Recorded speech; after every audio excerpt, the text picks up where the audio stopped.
Graiai, Yunan mitolojisinde üç yaşlı kadın olarak bilinir ve genellikle Deino, Enyo ve Tancredo adlarıyla anılırlar. Bu tuhaf varlıkların en dikkat çekici özelliği, ikisi arasında yalnızca tek bir göz ve tek bir ışık paylaşımlarıdır. Bu özellikleri onları hem korkutucu hem de gizemli kılar.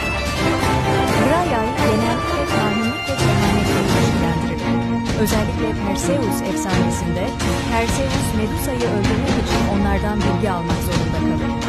Graiai kelimesi Yunanca'da yaşlı kadın anlamına gelen Graia sözcüğünden gelir ve onların hem yaşlı hem de bilgeliğe sahip olduklarını simgeler.